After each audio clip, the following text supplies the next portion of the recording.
Hey everyone, welcome back to Brownlow Books. I recently read Beyond the Trees, A Journey Alone Across Canada's Arctic by Adam Shoalts.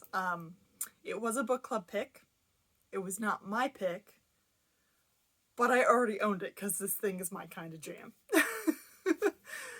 Canadian doing something cool? In. So, I really enjoyed it in the fact of the beautiful nature descriptions and the self-doubt while also being self-assured that this is a thing that you can do. Oh my god, is this gonna happen? Is this gonna happen? But then knowing that you're prepared and you can do this. Adam seems to have almost like a natural instinct to the wild. I mean, he spent his entire life in it by him. Camping out, hiking, canoeing, all of it. So he knows about start of his preparations. A lot of it was using this outdated canoe guide from the 70s that was these people were clearly not there, and looking at satellite images to try to plan his route because there's nothing there. It's the wild, So in the ability of him to be going across a lake and be oh, this is such and such lake, and it's going to have, 3 prongs that go out, and I need to take the one on the right to make sure I get down to this other river that goes to this other lake that I need to be to. Just the ability to memorize that and figure out where you are. I was very impressed by that kind of thing, because not a lot of people can do that. A lot of us get lost in places we know. Not me always, but sometimes. You go into the parking lot and you're like, where did I park the car? That kind of thing where it's just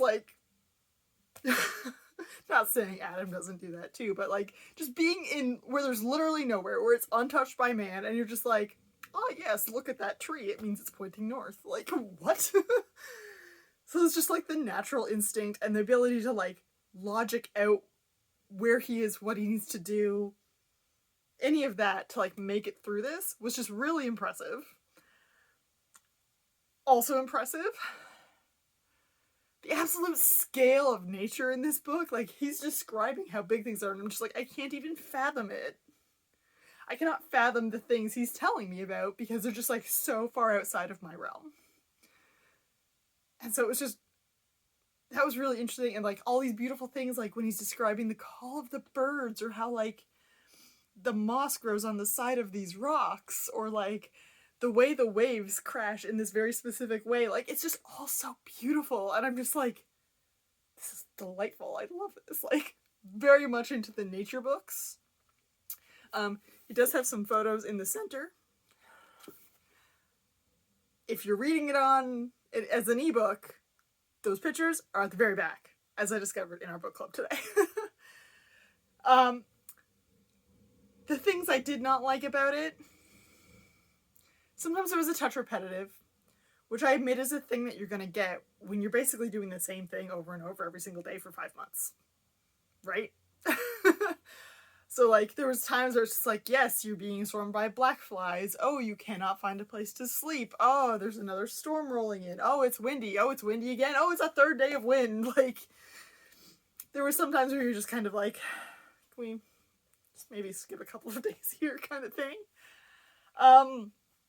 It also lacks any kind of tension, I want to say, because you would kind of read this and expect to be oh my god, I'm concerned for his safety kind of thing, but the way it's written is just he's sleeping through storms that are nearly bending his tent in half. There's lightning hitting him all around him, but it's totally fine, and he sleeps right through it, and you're for real? And now I sleep through thunderstorms when we're camping. I'll wake up a couple of times during the night, but I can get a good sleep still, whereas I know my friends can't. So that's kind of a weird thing, but just the lack of, I don't even know how to you're not concerned that he's not gonna make, because he made it, he wrote the book, so it's you could have just amped that up just a tiny bit to be oh my god, am I gonna get out of here? So there's that kind of thing. Would I canoe / portage on a long trek? No, because I do not like the water so much. Just the scale of water. Like, he's canoed along one of the biggest fucking lakes in the country. Like, no thank you. However, a long trek is not disinteresting to me. I do want to walk long through hikes. I don't know if I ever actually will. It's a thought that I'm like, yeah, I could totally do that because I know I could do that. Little hikes, extend them in the day. I camp. It's fine. You know? So, like, in my mind, I'm like, I could do, like, smaller things where I'm following a trail and I'd be fine. It'd be wonderful. But, like, add in that element of, like, pure wild, never touched by human. And I'm like, maybe not. Not that adventurous. But yeah, I'm covering up Adam with my thumb. Whoops. Okay, will you like this book? If you like things like Wild and A Walk in the Woods, maybe. Those were a little more like self-reflective or informational, and I feel like this kind of toes a line in between it where you want a little bit more of both. Like, tell me a little bit more about your mental state. Tell me a little bit more about the history of this place, because you obviously know it, you hinted at it, you said a few things, but like, it's a paragraph and it's done. Give me like a page or two. You know it. Tell me it. So that was the only kind of complaints I had with that as well. So like, yeah. On Goodreads, it has 2,611 reviews, and they equal out to a 3.93 stars. It's basically 4 stars. I mean, it is an interesting thing to read. I mean, he traveled for 5 months, crossing the Arctic, in Canada's 150th year. It's pretty cool. Like, whether this is your kind of thing or not, it's pretty fucking cool. You have to give him that, you know?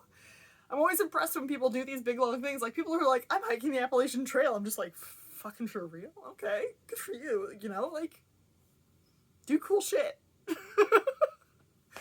Alright. Read it? Yes. Sure. Go ahead. Thanks for hanging out.